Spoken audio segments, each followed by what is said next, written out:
as we cut down the armor that was in the way. We got to know, it was kind of a strange, I won't call it a relationship, but we got to kind of know the different personalities, was probably not the right word, of the different Republican Guard divisions. And Wow. you knew which ones were strapping on the armor. You knew which ones were there for game day. My opinion only, was the Medina Republican Guard and the Tawakani Republican Guard. They were the toughest units, and they'd fight it out with you. And it was the Medina that were mainly in the way of the 3rd ID. And so, for example, their SA-6 operators, they were really good. They were really disciplined with their radar usage. Altitude. Tower, Atlanta 6 is release to you, runway 4 left, 040 at 5, clear for takeoff. Seat tied, altimeter 0 eyes, we're clear for takeoff, clear for the airspace. Viper check 2. My brand ramp curve at 354. Line set. Viper 01, be advised the restricted area 6002 is still active. That's on. Next, picture 16, 15,000, Viper 1 targeted. Well, sir, thanks for taking the time and joining me here. I know you're quite busy, and people are really gonna like hearing from you, and obviously the insight and the knowledge and the experience you have. It's going to shed some good light. So thanks for taking the time to do this today. I really appreciate it.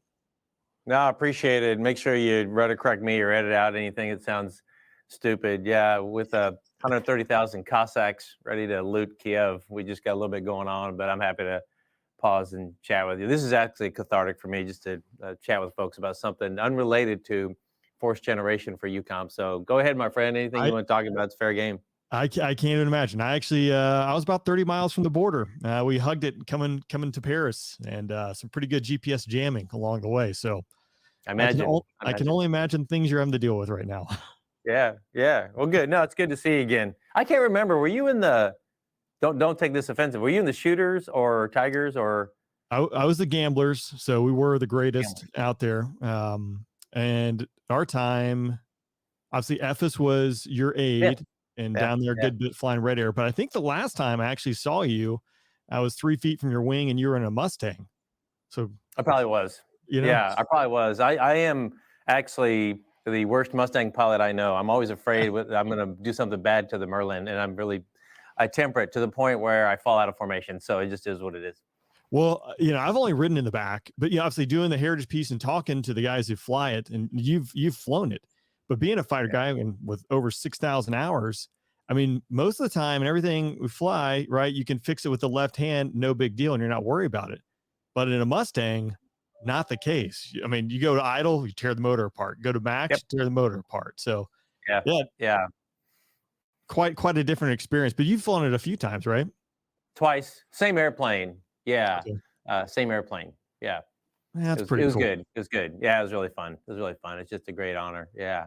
And I'll go back out to Heritage Flight here in a few weeks. It butts right up against AFA. Okay. So I'll get there, cert the new Viper demo pilot, and see all the other teams and just wish them well for the new year. Hopefully, knock on wood, the first non-COVID season we've had in a few years, which everyone is ready to do. So yeah, looking forward to it. Yeah, that'll be awesome. Well, on that note too, so I mentioned over 6,000 hours flying a fighter, which is no small feat, but Strike Eagle, Hornet, Viper, Lightning. And I got to say, was it tough for you to go from the premier fighter, the Viper, and step back into the Strike Eagle? Not really. No, not really. I would say it's interesting. I'd say the hardest transition I've made, airplane to airplane, was from the Strike Eagle to the Hornet, because it literally, since they're both McDonnell Douglas Boeing products, literally the throttle and the stick are identical. They are identical, and all the switches do non-identical things. And so it's like, being raised on a clarinet for 3,000 hours and being handed a new instrument that feels just like a clarinet, except that the notes do different things and it doesn't sound good. And I've done both Eagle HOTAS and the Hornet HOTAS and the Eagle, and it's clown act, complete clown act. Yeah.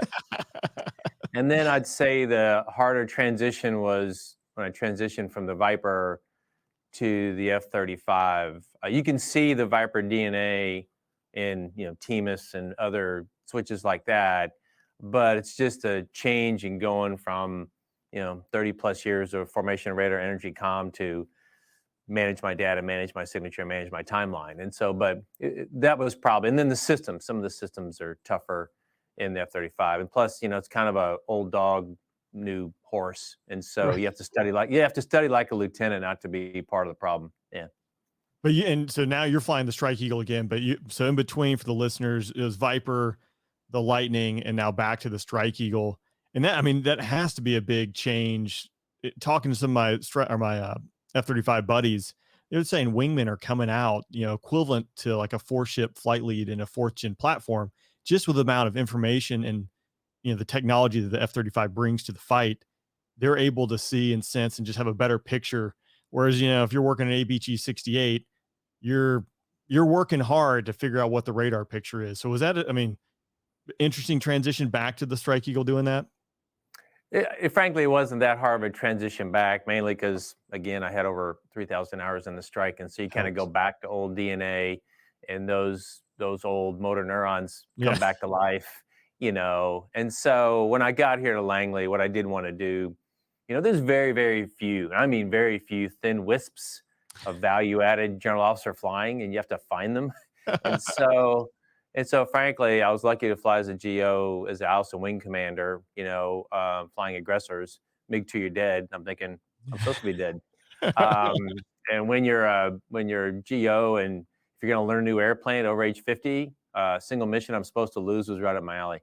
And so that was great. But then I went from Eielson flying 100% air-to-air, 100% training, 100% clean, to Bagram, 100% obviously tanked up, bombed up, right, in pods, 100% combat, and so a different animal. But then when I got to Shaw as the 9th Air Force commander, Eielson was great, Bagram was great. Frankly, when I got to Shaw, I wouldn't go so far to say I was part of the problem, but I was not part of the solution. So that's why I told Ephes, hey, when we fly, somebody else needs to get a grade sheet, because I just am keeping a pulse on Aviation Nation right now as the 9th Air Force commander. And then, as we talked about, 12th Air Force flew the F-35. It was just in a very critical juncture of its development. And then Joan Carlisle and the chief at the time, Welsh, quote unquote, needed a midfielder because they were blocking shots on goal every day. So I was happy to do that. And then getting here, again, it's just a matter of keeping the pulse on Aviation Nation. I don't fly that much because there's a lot going on, but I do need to keep a pulse. But if you do more than 1 or 2 sorties a month, you then migrate quickly into part of the problem, because we need to get, I can't take lieutenant or captain sorties. That's a foul. And so, but I just need to help get a lieutenant 1 more hour and a little bit of range space and a little bit of training devices and stuff like that. So it's just keeping me smarter as a full-time job. No, I can't imagine. Yeah. Just the amount that goes into being proficient or going out there flying and then doing everything you're doing along those lines, since you have such a good blend, 4th gen, 5th gen, 4.5 gen. Obviously it is a discussion point, and that has been coming up over the years, and that blend seems to be changing. I know there's a lot of politics that go into it, but what is that happy blend? If you had your say with a unlimited checkbook, what would the force look like? You talking about generational wise, 4, 4.5, 5, et cetera? Yes, sir. Yeah. So what I'd say is, if you look at the extremes of the force, for example, even outside the bounds of reality. And so if you said, well, you need a capability and a capacity mix. And so if we had unlimited capacity, say 4,000 to 5,000 P-51s, that'd be great, because I could cover down all the deployments. Every combatant commander would be, satisfied, maybe not happy. But the challenge was it would lack the capability, the lethality, the survivability, to be effective, especially in the increasingly contested, environment. The flip side is, if I took that same amount of money and I bought a handful, I won't put a number on it, but I bought a handful of NGAD 6th gen fighters, that would provide the high-end capability, but it would lack the capacity to cover down, or provide enough numbers over a big expanse of geography or station time. And so at the end of the day, you need a balance of capability and capacity. And so I don't recommend we come off our capability requirements, and meaning NGAD, JADM, F-35 Block 4, F-15EX, nor do I recommend we come off our capacity requirement, which is right now around 2,100 TAI, total aircraft, Okay. and which equates, once you factor in WIC, tests, FTU, that comes down around 1,200 PMAI fighters. And so from my chair, peer combat requires three main capabilities. One, it requires a forward blunting force that can compete every single day. That's the Cadenas, the Avianos, the Masawas that can, chest bump with our peer adversaries every day without requiring an AOS movement. They can do it continually. As far as, and the other two capabilities is you need a penetrating IRF, immediate response force. So if we send, Raptors or F-35s forward, they can show up, and there's a strategic message there. We plan on punching past normal airspace into your contested or highly contested airspace. And the third force element I need is homeland defense, because if you're going to bump chests with peer adversary, your homeland is at risk. And as far as 4th to 4.5, my opinion is that our peer tech advancements require that we migrate every 4th gen fighter to 4.5 just as soon as we can. There's just very few environments, Syria, Iraq, South China Sea, Ukraine, where a Mexican radar and analog sensors are going to handle the electromagnetic spectrum. The other thing we need to help folks understand is that 5th gen sensors, 5th gen avionics, and 5th gen weapons that are on 4th gen platforms, they generate some significant disproportionate disruptive effects, into a peer fight.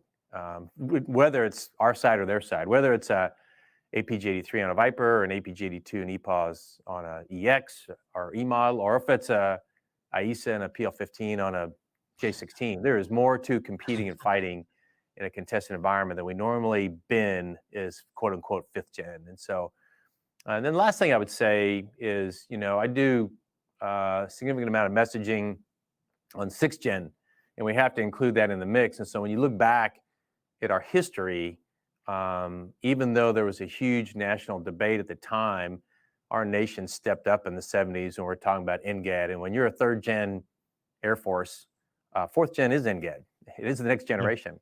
And our nation really stepped up even through the hollow force budgets, and we fielded, not only the Eagle, but the Navy fielded, the Tomcat. And our nation stayed at the forefront of air superiority. Desert Storm, we presented the Iraqis 3 really bad choices: get airborne and be killed, stay on the ground and be killed, or flee to your sworn enemy, Iran. Yeah. So the performance during Desert Storm is essentially what led the Iraqi Air Force to literally bury the Air Force in 2003, because they knew those were their 3 options, so they picked a 4th. So in the late 90s and 2000s, we lacked a peer adversary. And so if you compared to the effort in debate to field 4th gen air superiority, it's even tougher without an adversary or an obvious adversary to field 5th gen F-22. But then after folks had either flown it or flew alongside it in a red flag where the Raptors carved a path to the target for you, right, or you flew against it as an aggressor and it got shot in the face, people started to understand 5th gen, what it really meant. And our allies took note as well and joined us with the F-35, obviously, but our adversaries took note, and obviously that's why they're developing their own 5th gen fighters. And so now we're kind of back in the discussion and debate over the relevance requirement for 6th gen air superiority. And so except for the fact that I turned on the news this morning and saw that there's Olympics going on in China and opening ceremonies, I really don't know what's going on in China today, but I can tell you what's not happening in China today. They are not remotely debating the relevance and requirement for 6th gen air superiority, and they are what I would say on plan. I'd leave it at that. And so we're doing well, but that capability capacity mix is a lot of art and science, and it's an everyday discussion. Well, you mentioned, what's going on in China. So I was there just a few weeks ago, and I'm there constantly, and you see what appears to be right. Like, they have a plan, and it's a very long-term plan, and they're marching towards it. And that is a discussion point. Again, it's political, but it seems like we have a very difficult time, having a long-range plan. We have different constraints and different setup.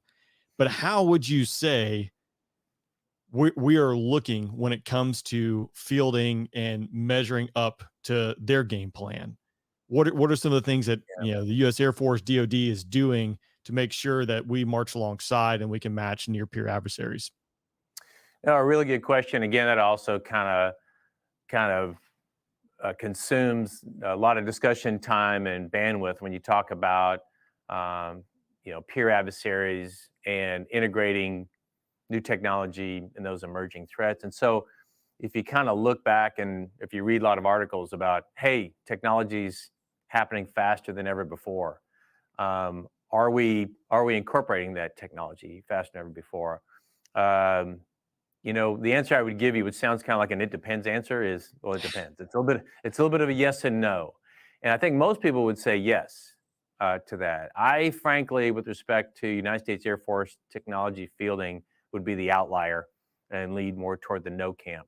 And the reason is just mainly because I base everything on history, as it being a history Yep. nut. But if you look back in that realm, the Wright brothers flew in December of 1903, and then 66 years later, after their first flight, we're landing fighter pilots on the moon. Or if, let's say, you take the 100 years, say from World War I to today, or take 1919 to 2019, just take that century. So 50 years after the Lafayette Escadrille and Raoul Lufberry's flying Newport 17s with a max speed of 100 knots, besides the moon landing in 1969, we, the United States Air Force, are operating the SR-71 out of Kadena and Mildenhall and elsewhere at over Mach 3. And in the 50 years since the moon landing and 50 years since SR-71s were flying at will over Soviet territory, and especially in the past 30 years, the age of our fighter force has gone from around 8 years to around 28 years. So I'd argue that our tech development may be happening faster than ever, but we are not fielding new tech faster than ever. And so where I would say yes to the yes and no question, it kind of goes to your original premise, is that I'd say yes to our peer adversary, namely China. 30 years ago, United States Air Force F-15s had just swept the skies over Iraq in Desert Storm. And the Chinese Air Force were flying aircraft like, F-8 Finback, utilizing PL-2s, essentially MiG-21. And now they're obviously fully equipped with 4th and 5th gen fighters, with significant air-to-air sensors, cutting-edge weapons, guided by really robust command and control. So again, some yes and some no, but at the end of the day, you have to want it more than the other side. And so a daily focus area and the daily discussion that I have with too many people in too many small rooms up in DC. Do you think it's one of those things, so for a lower level guy like me, like this morning, I spent 30 minutes trying to generate orders with a system in the reserves that the website says is last updated in 2013. And this is something that is used across the board. And as you mentioned, we don't really feel technology very fast or implement it very fast. Is there a way to overcome that? I know it's a discussion point, but what is the fix to things like that are relatively small and minor, but I think they translate across the board from small scale stuff to big scale stuff, if you will? Yeah, it is tough. If you talk in the bigger scheme of whether it be the DTS that's nipping at your heels, things like that, generating orders. I don't know what it looks like in hell, but I'm pretty sure you have to file a travel voucher via DTS once you get there. Yeah. But if you ask the bigger question of how is we as a nation, or how are we as an Air Force, or how we as an economy, or how you name it, how do we beat or match, a focused peer adversary? I'd say you kind of have 2 or 3 choices as a nation. First, like I said a minute ago, you have to want it more. You have to have a national sense of urgency. Unfortunately, we as a nation, and most other nations in our NATO alliance, we don't normally generate a national sense of urgency until there's a strategic setback or perceived challenge. Strategic setback could be Pearl Harbor, 9/11. You might say the space race was really more of a strategic challenge. Cold War, strategic challenge. What's going on today in Ukraine, strategic challenge. But in this age, waiting for a strategic challenge or strategic setback to generate a national sense of urgency is challenging business. I would not to be recommended. But if you don't generate kind of a bottom-up national sense of urgency, I would offer the second way that you match or beat a peer adversary is you kind of have to develop a top-down national priority effort. I'd say the best example in our nation of a top-down national priority effort was probably in the late 30s when President Roosevelt, he knew the German atomic weapons efforts, actually got a letter from Einstein through all of our national scientists that directed the Manhattan Project. And so that's how we managed to stay ahead. So it's either bottom up or top down. China has adopted the national sense of urgency top down effort, where they, frankly, they reduced their land army in half to build up their air, naval, and space and cyber forces to directly compete with the United States. And that was, that direction was given, and they knew to run the play the coach sends in. And so that's what they're doing. The third way I'd say is if you don't have a bottom-up or top-down strategic national effort, the way that we can possibly beat or match a peer adversaries, you frankly have to expand the definition of quote-unquote we. When we is just the U.S., we sometimes restrict access to our closest allies to our highest capability. And the example I'd give you is, we didn't export F-22. For reasons that are probably outside my knowledge base. But when we do that, whatever technology security risk we mitigate, in my opinion, especially today's age, I think it gets rapidly outweighed by a bigger security risk of a kinetic defeat. I see some improvement in this area with AUKUS. We just signed the agreement to share our sensitive nuclear attack boat technology with Australia, and that's significant, and I think we'll continue doing that. So short answer to your question is, how do you beat a peer adversary besides the ankle-biting DTS type things, is I see some national recognition of threat. I believe it's short of the national sense of urgency and short of building the Air Force and Navy we need.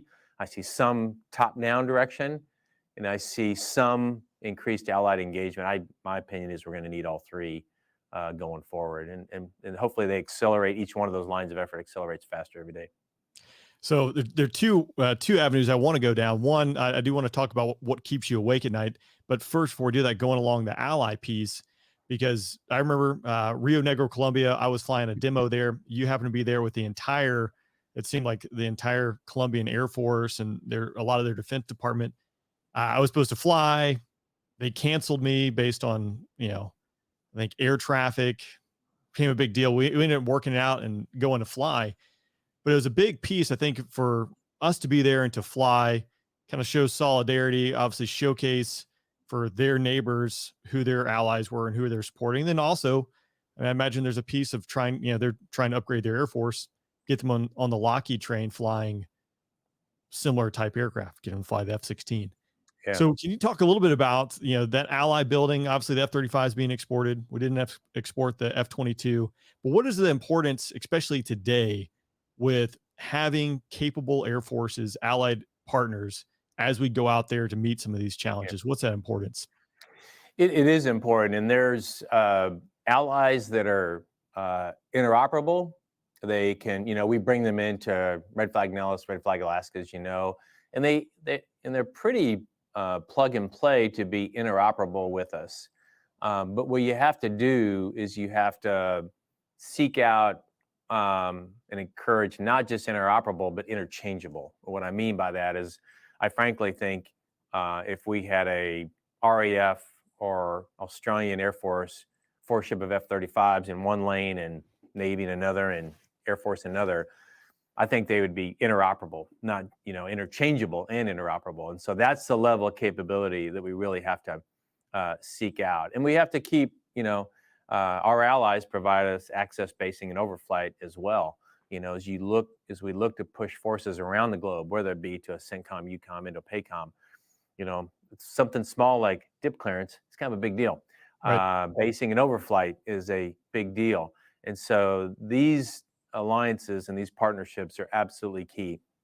And some small air forces don't have the resources to field a 5th-gen Air Force, but if they're a professionalized force and they do ordinary aviation tasks extraordinarily well, they usually find a pretty good fit, and they contribute as much as they can. I've seen some really small Air Forces punch above their weight. For example, I did an exchange tour with the Australian Air Force. They're 14,378 size Air Force. And they field growlers and F-35s and wedgetail. And so very often I talk to different fine folks in DC, and I remind them that there's an Air Force smaller than 1/20th of the United States Air Force that is fielding a 4th-gen air domain sensing platform.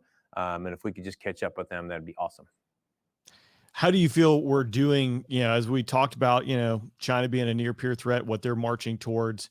How do you feel? And obviously they're scooping up and creating alliances across the globe and going into countries, giving loans and doing things like that, but they're weaving their way across a kind of parallel to the Soviet Union, the Cold War days.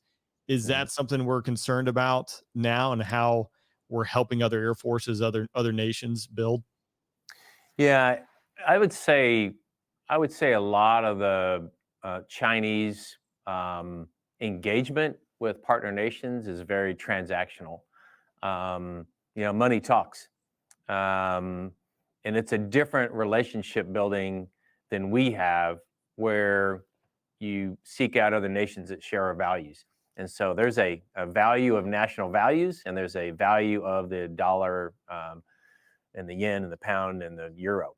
They work in the transactional nation building thing. That doesn't mean that building a school and building a bridge isn't winning some heart and minds in their Belt and Road efforts.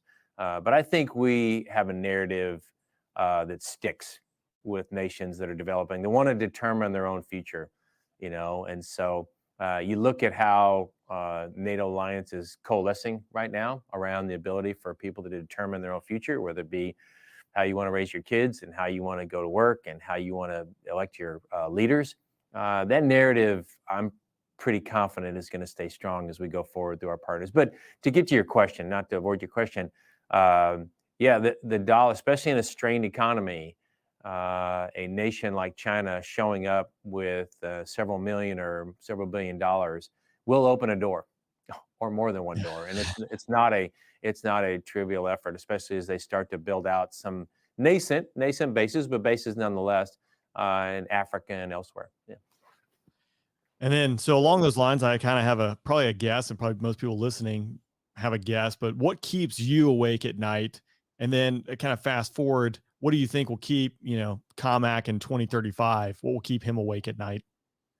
Yeah. Him or her. Yeah, him or her. Yeah. And him or her. Yeah. And so I'd say Comac in 2035. I think Comac in 2035 is still going to be focused on providing the capability, capacity, warfighting culture to keep our peer adversaries in check. In terms of high-end capability, NGAD, Block 4 F-35s, F-15EX, JADAM Saab, E-7 Wedgetail, they'll all be fielded. And that's the good news. What I don't know is whether they've been fielded in 2035 in sufficient numbers, the capacity piece. I don't know if in 2035 we've incorporated adequate air-based defenses. I don't know if the PRC has completed building their kill web, or if they've made a move on Taiwan. Those are big unknowns. Yeah. But the best way to mitigate them is to field the capabilities in the required capacities and put adequate air-based defense over them as you connect, the force in the ABMS JADC2, effort. And so I don't think the focus areas for Comac 2035. The only thing I know about it, it'll be a more capable, smarter officer. But I think the challenges will probably be pretty darn similar. So on those lines, for you, what keeps you awake at night in transitioning or transforming the force to meet near peer threats or whatever it might be? Yeah, the thing that I think of with respect to near peer threats and how they shape kind of going forward is, again, kind of waking up every day as the historian first that has to look forward. is you have to look when kind of where we're going with respect to peer threats. You have to reflect a little bit on where we've come from. In 1991, from the U.S. Air Force standpoint, our force was around 4,000 8-year-old fighters. They were organized, trained, equipped with superior training, superior weapons to fight a pure adversary, the Soviets. With our pilots flying around 18 hours a month, and they're supported by uncontested logistics, uninterrupted command and control, adequate air-based defenses. So 31 years later, we have around 2,000 28-year-old fighters. Did phenomenal work over 20 years, but they also acclimated, like we all did, to Middle East operations. We have challenge weapon stocks. Pilots are flying around 9 to 10 hours a month. And we need to build constructs to operate with contested logistics, challenge command and control, and inadequate air-based defenses. So the short story is that pivoting a 1990 force that's designed to fight a superpower to a regional fight is a little bit different challenge than taking a 2020 regional VEO acclimated force and pivoting it to global peer threats. It's varsity business. In the OT&E, the organized, trained, equipped business, the O comes first for a reason.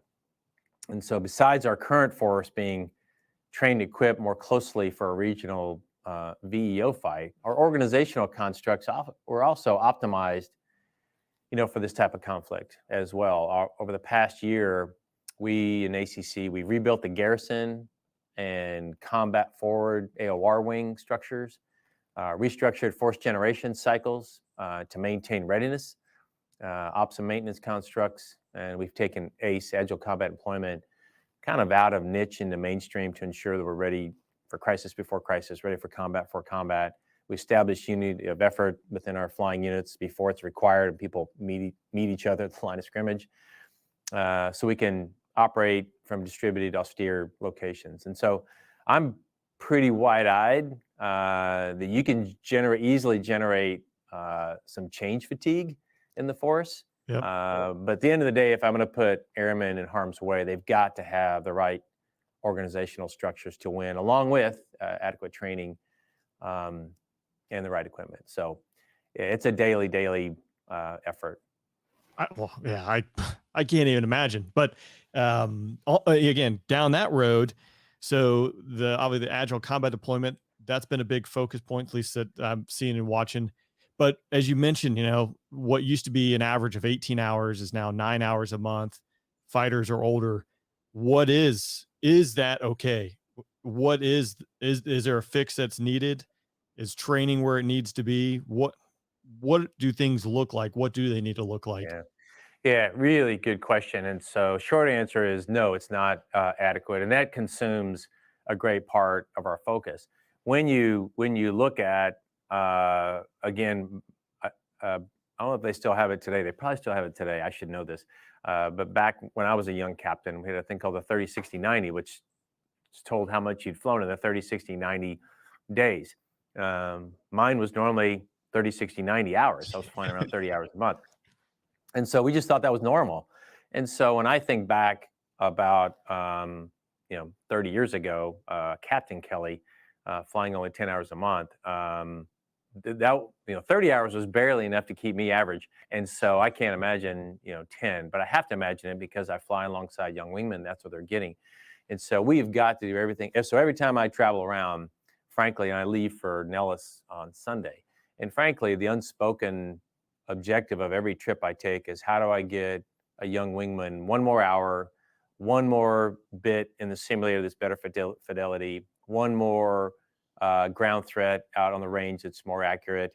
How do I make their mission data file reprogramming one day faster, so on and so on and so forth. So what can I do, to make one wingman's life better for this next week? Sometimes you make some incremental gains. It's happening. It's not happening near as fast as they or we would like it to, but you keep rowing as hard as you can. Yeah. Well, I think, seeing the contractors land in the fighter squadron, scheduling, UDM, those pieces of it, I never saw as the OPM, the massage therapists, the sports, physical therapists, keep people like going. And I know that one's like on the chopping block, off the chopping block, back and forth. It sounds like those are some incremental gains. And, seeing when you have a contractor scheduler, that alleviates probably 2 bodies who are off the flying schedule for an entire week, just managing the schedule. So I know that's a huge piece. Is that stuff staying, or is that the things that are kind of march on to alleviate maybe some of the frivolous things to allow lieutenants, captains, majors to stay in the vault studying, honing the craft? Yeah. We definitely want to keep it.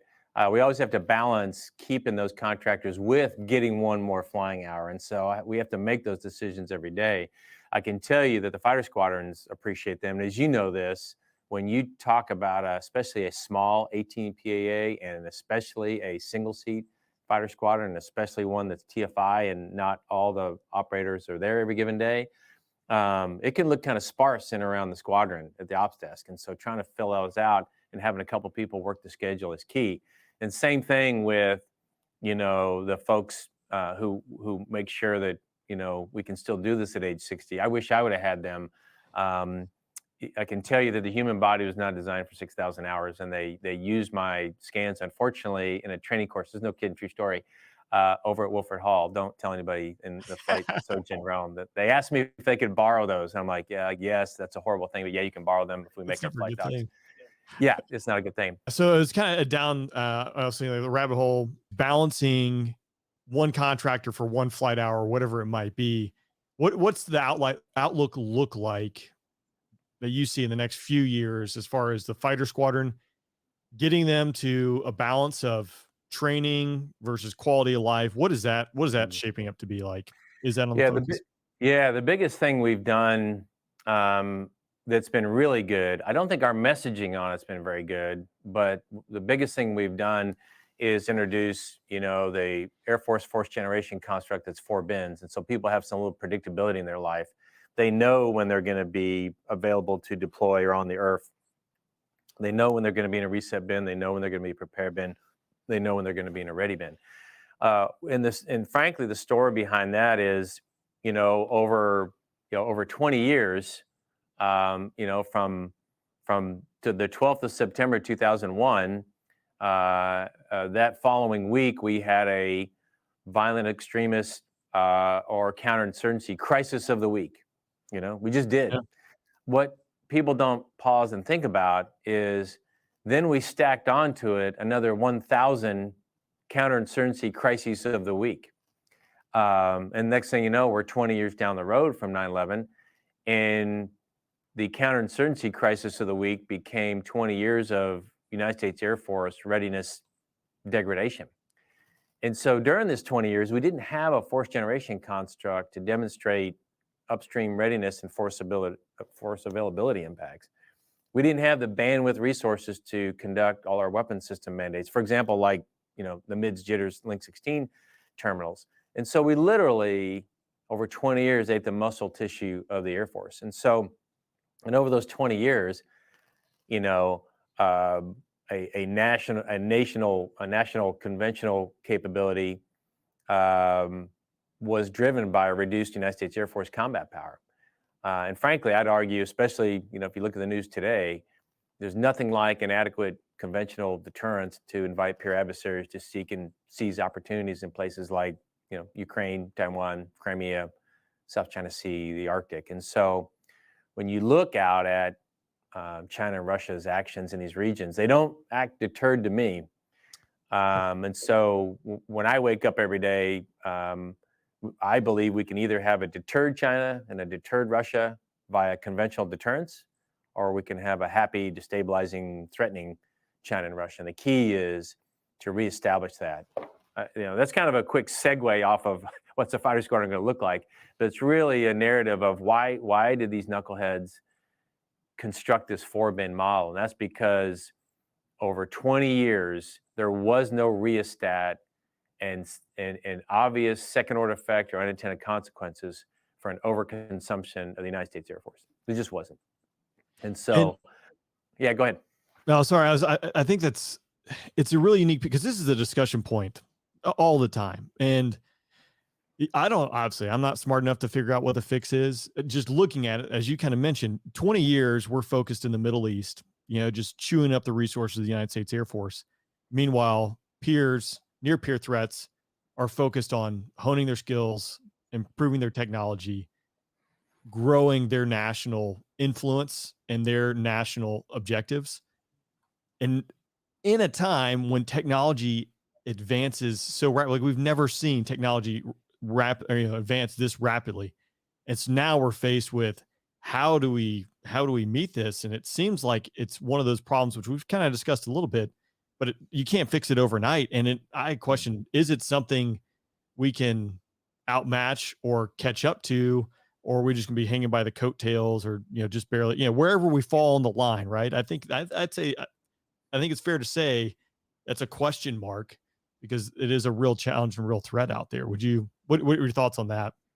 Yeah, no, you're right. It kind of goes back to what I mentioned earlier is, um, will the actions of a peer adversary in around the South China Sea, will the actions of a peer adversary in around Ukraine drive not only the national sense of urgency, but especially like in NATO, the alliance sense of urgency, um, to take serious action? And sometimes that action is what you're seeing now, forced disposition, but it's also capability development, and staying ahead, because people don't wake up every day when birds are chirping and rainbows are out. People don't wake up thinking, hey, I really need to commit some more of my tax dollars to national security. We tend to focus on banks, not tanks, very often. Right. But when all of a sudden there's 130,000 Cossacks ready to loot Kiev, it's a topic front and center. And so that's an unfortunate product of what's going on now, but it drives serious threats, drives serious discussion. I think we've had a lack of serious discussion over 20 years when it comes to peer adversaries, and not until the 2018 National Defense Strategy did it come front and center. Even since the 2018 National Defense Strategy, which addressed it directly on, it was a good strategy, we just never implemented it. And so we're starting to get closer to it every day. It's happening. It's just not happening as fast as probably we need it to. Interesting times.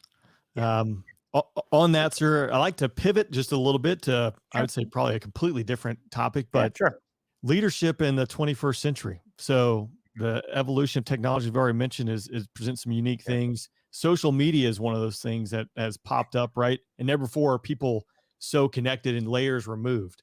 For instance, I know you're on Instagram, and never Yeah. before probably are people one layer away from you, your predecessors, several layers in between. What do you think some of the unique challenges commanders have to face in this type of environment and leading in this type of Yeah. environment? What are some of the things Yeah. you've seen? Yeah. I mean, I get, obviously during my travels, whether it be to ROTC cadets or talking to Congress and everywhere in between, leadership, the topic comes up. And so leadership is normally defined by big challenges. If someone's not up for big challenges, leadership's probably not the right fit. I'd offer that most leadership is not about rank and authority. It's about leaving an organization and people, better than you found it. It's about conveying an unambiguous command intent. It's about setting a command climate where people can work at their natural best. I really like what, if you follow Simon Sinek, he says with respect to leadership, it's not about being in charge. It's about your responsibility for those in your charge. And so I think, and I'd repeat the word think, that most of our leaders do well at avoiding the extreme bounds of inefficient, ineffective leadership styles. And if you ask me what are those, I'd say the extremes of ineffective leadership styles exist where we have folks that are coddling, where someone's kind of running for class president and they measure their effectiveness as a leader as a reflection of their popularity. At the opposite end, we're familiar with that. It's leaders that are caustic or referred to as toxic, who measure their effectiveness at raw results divorced from the wellness of their airmen, their unit, and morale and culture. Leaders need to be aware of the extreme ends of those and the extreme ends of risk as well. Risk averse under the banner of Well, if you never make a decision, you'll never make a bad decision. Uh, and reckless. But reckless is normally my observation has been personal behavior versus a unit culture. At the end of the day, our airmen deserve, courageous leadership and leaders that'll love them enough to hold them to a high standard, who are responsible for quote unquote those in their charge more so than being focused on being in charge. Airmen aren't kids, but they are professional sons and daughters. And just like leadership, and you get to do this with two new young small ones, I think is effective leaders are like effective parents. You have to be ready to and prepared to take a hit in your short-term popularity to sometimes do some long-term greater good. But to your questions on challenges, the one that I don't think we were ready for, and I say we collectively as a nation, was COVID. It makes everything tougher. I've been here at Langley for almost a year and a half. The entirety during a pandemic, and so there's people here at headquarters ACC that, due to my travel, their telework, COVID rules, and how they're spread out across kind of the ACC campus. I haven't been able to walk in and simply say hello, have a cup of coffee with them, and thank them for serving their nation. The other one I would say, challenges in leadership, is probably generational. What I mean by that is leadership will almost always include navigating generational cultural challenges. I mean, ACC has, as I mentioned, 95,000 of the finest people our nation's ever produced, and I'm pretty sure that I'm older than all 95,000 of them. And we all navigate, life decisions, choices on how you drive, how you invest, how you raise your kids, and how you lead from the experiences and lessons, that you've absorbed, through your life journey. And so, I came in to the Air Force and we had a little bit over 130, I think it was 134, fighter squadrons. You generally knew back then, who were the top 10. And conversely, you generally knew who were the bottom 10. The top 10 were, always in the finals of William Tell, our air-to-air comp. They're always in finals of Gunsmoke. They perform really well at Red Flag, Cope Thunder, exercises like that. These squadrons had all the characteristics that you would read about in books that talk about extreme or elite, teams, meaning they first and foremost were high-performing, self-regulating, flawless admin, high morale. The unit standards were high, and the unit standards were not negotiable. They returned from Red Flag Vols, backup initial, 3 pristine 4 ships. They called themselves out in debrief for miscues, even if no one else even noticed. And then they pushed to the club together. And the thing that was neat to watch was this warrior culture bleed over to maintenance and all their supporting agencies. You wanted to be in these units. The converse to that is the bottom 10 or 15 or whatever you want to say. They had more flight safety issues. They often were colored white from the entire 2 weeks of Red Flag. They didn't just lock chaff. They shot it, rejoined on it. Their admin was a free for all. From radios, ground ops, high aspect with the tanker, low performance, low standards, low morale, frankly unsafe. And then that ops culture would bleed over to maintenance and support. And so whether it was an exercise, return to base, or going to the club, they came and went as onesies, twosies. You wanted to avoid these units, you wanted to avoid these units. And so here's the point I would make with respect to challenges and generational leadership in leading today across generations, which is important.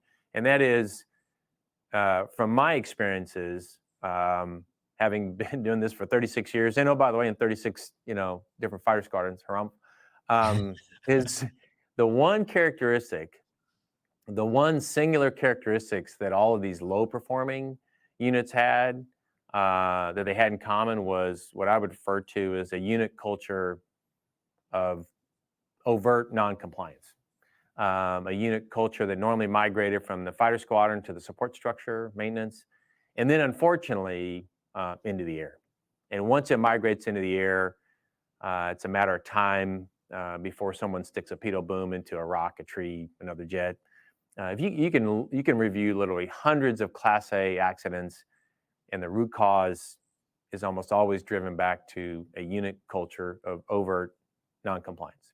It's not limited to fighter squadrons, not by Right. any means. And so I'm glad I thought about that, because that's not the intent. We've had B-52s cartwheel across Fairchild. We've had Oh. C-17 demo, jet crash in Alaska, horrible tragedies. But the point is, every single time, it stems from a unit culture of overt noncompliance. And so, again, make a short story long. You spend 36 years flying in 36 different fighter squadrons, and alongside a bunch more, and then spend 36 years not just reading Class A reports, but actually seeing some of this dumbassery in action that stem from a unit culture of overt noncompliance. It's going to shape the lens you look through, and it's going to shape the lens you see through. It just is. And so those experiences as perspectives are different than the experiences and perspectives of someone who's commissioned in 2010, 2015. They just are, and that's okay. Right. And so I have to be witty and wide-eyed about cultural differences, especially when there's MINCOM, like I mentioned in COVID, circumstances where, senior citizens' hard life lessons and concerns for the professional sons and daughters might be tough for the youth to understand and appear out of touch or a misprioritization. That's okay. It happens. And so that's just part that comes with the territory. As I mentioned earlier about different leadership styles and folks, running for class president, it's great if a leader's liked, but it's more important that they love their airmen enough to hold them to a high standard, and if you're not willing to take a short-term hit in your popularity, do some long-term greater good, leading or parenting might not be your thing. You mentioned, social media, and obviously a double-edged sword, but especially during a pandemic, I can't do a base visit and queue up a super spreader all call shoulder to shoulder, Right. to message the team. So, social media is one way to message the team. That said, I believe leadership's a full contact sport where face look and eyeball to eyeball communicating doesn't risk ambiguity or misperception to a narrow audience. But if you take a topic online and social media, it's a big audience, which is great, but it's also a free-for-all for anyone who can fog a mirror to pontificate their expertise. And so, again, some of these challenges come with the territory. You navigate them all. If you don't have a thick skin, do something else, And so I'm still enjoying it. And just like in my 36 years of flying, I've yet to have a perfect sortie, and I've yet to have a perfect day of leading. But you just try to strap back in the next day and try to find that perfect sortie. Yeah, very salient points on that, because again, from 36 years in the Air Force to a brand new lieutenant, young captain who only has a couple years under their belt, it's just different experiences. And then again, social media, the double-edged sword there. You're connected, you can disseminate information, but also information can be skewed or pumped out conversely. So good and bad with all that. But I appreciate you sharing your thoughts on that, because again, today's age, it lends to certain scenarios that pop up that can spread like wildfire, good or bad, that I know leaders and airmen, everyone faces. So I joke, if I share a video on like an F-16, undoubtedly there'll be like 20 comments asking what plane it is. It's in the title. It's like, if you didn't even take the 3 seconds to read the title, like I can't help you here. So you can lead a horse to water, right? But you can't force him to That's drink. right. That's right. So, well, sir, before we wrap up, because I know you have a busy day, this be the kind of the last pivot here. But I was wondering if you'd share some of your memories. March 22nd, 2003, it appeared to be a pretty busy week for you and for the U.S. Air Force. March 22nd, March 24th, I know you're a recipient of 2 Distinguished Flying Crosses. Can you kind of talk to me, the build up there, and then if you can, just share some of your memories of those sorties. Obviously, they were quite notable with being awarded the Distinguished Flying Cross, not once, but twice. Yeah, busy time. The plan, I actually was working on the plan down at 9th Air Force, and the plan, which never survives contact with reality, was to bring the 48th Fighter Wing Strike Eagles into Incirlik out of Lakenheath, and the 4th Fighter Wing into IUD, and basically, along with our other great teammates in the Air Force and the Navy, the Strike Eagles are essentially going to, axe murder the armor formations from north to south and south to north. Of course, for political reasons, 48 Fighter Wing didn't get into Incirlik, which is well documented. And so we were tasked, the 4th Fighter Wing Strike Eagles were tasked out of IED to fly 100 to 104 sorties a day. And during that time, we were dropping, for about a 10-day period, we were flying 100 sorties a day, dropping about 450 bombs a day. And so what our task was to cut a path for the 3rd Infantry Division through, if you're familiar, through Al Nasiriyah, up through Najaf and Karbala to the southwest gates of Baghdad. And then the 1st MEF was going to come up from the east, and similar plan. There was really good coordination between the services as we cut down the armor that was in the way. We got to know, it was kind of a strange, I won't call it a relationship, but we got to kind of know the different personalities, was probably not the right word, of the different Republican Guard divisions. And you knew which ones were strapping on the armor. You knew which ones were there for game day. My opinion only, was the Medina Republican Guard and the Talwakani Republican Guard. They were the toughest units, and they'd fight it out with you. And it was the Medina that were mainly in the way of the 3rd ID. And so, for example, their SA-6 operators, they were really good, and they were really disciplined with their radar usage. They're really disciplined with their shot doctrine. I'd say the same for their Roland operators. On the other hand, I never saw an SA-2 or SA-3 operator that was not in the Republican Guard operator. I never saw any of those operators who really wanted to fight it out. Really? You get normally an SA-2 or SA-3 search spike, 1 or 2 seconds, it would go to track, 1 or 2 seconds, you get a launch, 1 or 2 maneuvers, and they would drop the spike. And I think they're afraid they're going to eat a harm. I don't know. They would drop it, and the missiles would go ballistic. But in contrast, the SA-6 operators, they'd fight it out. They'd absolutely fight it out. But you ask about how busy that time was, and I would say there was a lot of good coordination from the entire joint team during that time. But I'd say, as far as memories, unfortunately, I'd say what's kind of seared in my nugget during those 10 days was late March, as you mentioned, early April, were probably the 2 SAM engagements were unfortunately great soldiers and great patriots, no pun intended, amidst our U.S. Patriot batteries, where we lost a RAF GR4 Tornado coming back into Salim. I think it was around that 23 March timeframe.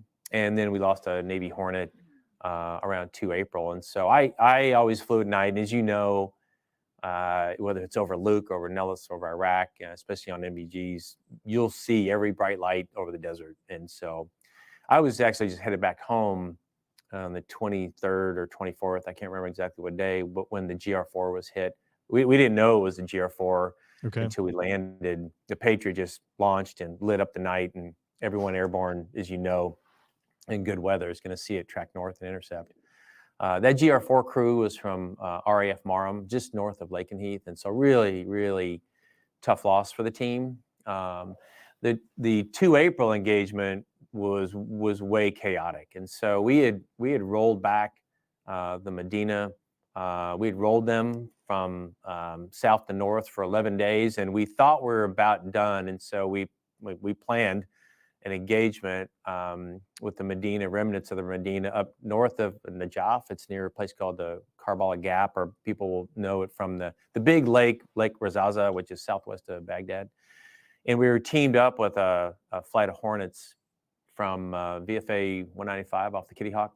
Okay. And we coordinated with them because we had to coordinate, basket tankers, boom tankers, and timing and stuff like that. And so the weather had been clear up until around 2 April, but there's a few weather decks, still not bad, but there's a few weather decks. And so, but the 3rd ID was moving fast north. They're employing MLRS, which as it comes to the clouds, it's just another big hunk of metal or rocket coming through the clouds.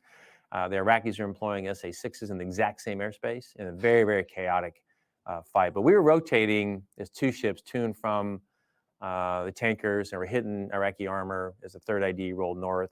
I was actually on the tanker. I turned the fight freight down a bit, but I heard different flights getting spiked by SA-6s, and I come off the tanker and start back toward the kill box when a SAM cuts through the clouds, well north of me, probably 16 miles north of me. But you go again at night over the desert, everyone could see it trek north, and you saw this SAM intercept. The guy's name was Lieutenant O.J. White off the VFA 195. You saw it intercept his Hornet.